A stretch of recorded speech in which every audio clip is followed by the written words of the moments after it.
মালদার হরিশ্চন্দ্রপুরে একটি বাড়ি বানানোকে কেন্দ্র করে রীতিমতো দাঙ্গা যেন তৈরি হয়ে গেছে।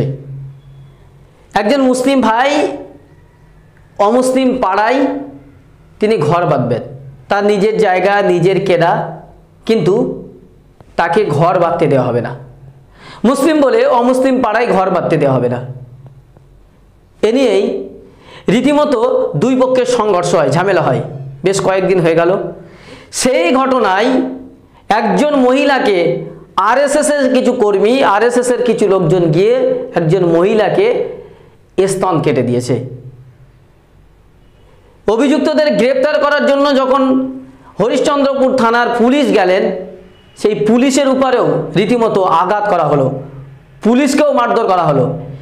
এই ঘটনায় সরব হয়েছেন পীরজাদা তোহা সিদ্দিকী। তিনি কি বলছেন আমরা সরাসরি আপনাদেরকে জানিয়ে দেব। একদল উগ্র সন্ত্রাস জঙ্গি, তারা ওই জায়গায় বাড়ি করতে দেবে না। যারা বাড়ি করছে তাদের নিজের জায়গা, তাদের নিজের বাবার সম্পত্তি জায়গা, আর যারা বাধা দিচ্ছে তাদের বাবার সম্পত্তি নাই। মালদায় যে ঘটনাটা ঘটেছে, যেটা মিডিয়ার মাধ্যমে দেখলাম, একটা বাড়িকে কেন্দ্র করে, জায়গায় নতুন বাড়ি তৈরি হবে, সেই বাড়িকে কেন্দ্র করে একদল উগ্র সন্ত্রাস জঙ্গি, তারা ওই জায়গায় বাড়ি করতে দেবে না।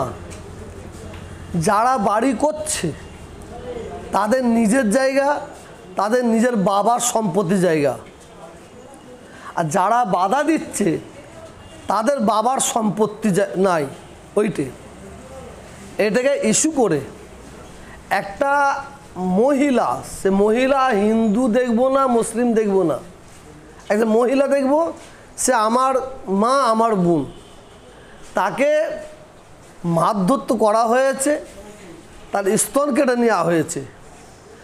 যারা এই কাজ করেছে, আমি পশ্চিমবাংলা সরকারের কাছে অনুরোধ করব, তাদের দৃষ্টান্তমূলক তাদের শাস্তির দরকার, তাদের শাস্তি হওয়া উচিত বলে আমি মনে করি।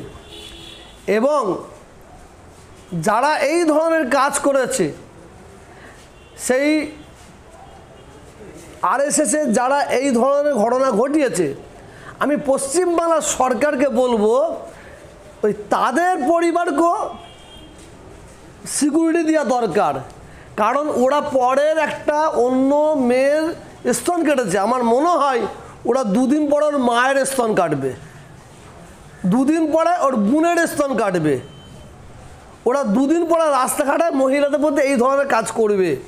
কারণ ওরা তো মানুষের পরিচয় দেয় না, একটা পশু যারা, তারা এই ধরনের কাজ করতে পারে না।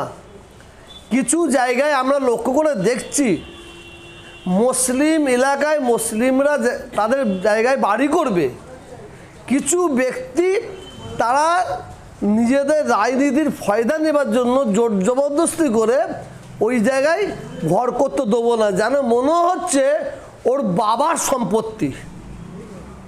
আমি এই ধরনের জিনিস বহু জায়গায় লক্ষ্য করে দেখেছি, শুধু মালদায় নয়, এরকম হাওড়া হুগলি অনেক জায়গায় একটা মুসলিম পরিবার তার নিজের বাবার সম্পত্তি, সে জায়গায় ঘর করতে যাবে, কয়েকজন মানুষ যে বলছে এখানে ঘর করা যাবে না। কেন রে?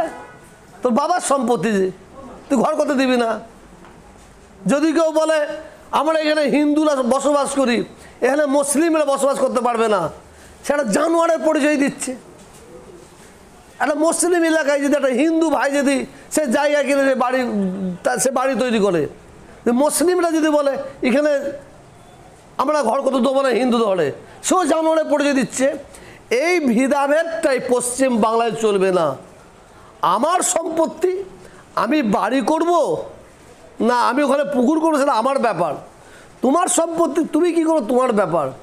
এই ধরনের কাজ যারা করছে তারা আদৌ মানুষ বলে আমার কাছে তাদের পরিচয় নাই। এবং বাংলার হিন্দু মুসলিম জাতি ধর্ম বর্ণ নির্বিশেষে যাদের মধ্যে শিক্ষা আছে, যাদের মধ্যে জ্ঞান আছে, যাদের কাছে নিজের মায়ের পরিচয় আছে, যাদের মধ্যে নিজের বোনের পরিচয় আছে, যাদের মধ্যে মহিলাদের পরিচয় আছে, তারা এই ধরনের কাজ কোনোদিন সমর্থন করো না, করবো না, এর তীব্র প্রতিবাদ জানাচ্ছেন। এসআর ইউনিকম এখানে সহজ কিস্তিতে নামি দামি কোম্পানির মোবাইল সুলভ মূল্যে পাওয়া যায় এবং বিভিন্ন কোম্পানির fridge, mixer machine, AC, LED TV, home theatre ও বিভিন্ন ইলেকট্রনিক দ্রব্য সুলভ মূল্যে বিক্রয় করা হয়। ঠিকানা চিনিপুকুর রোড, কাশীপুর, দক্ষিণ 24 পরগনা। বিস্তারিত জানতে কল করুন 9153200300 নম্বরে। এই আদর্শ মিষ্টান্ন ভান্ডার, এখানে আধুনিক ডিজাইনের মিষ্টির অর্ডার অনুযায়ী সরবরাহ করা হয়। সোনপুর বাজার, কাশীপুর, দক্ষিণ 24 পরগনা। বিস্তারিত জানতে কল করুন 9735518261 নম্বরে।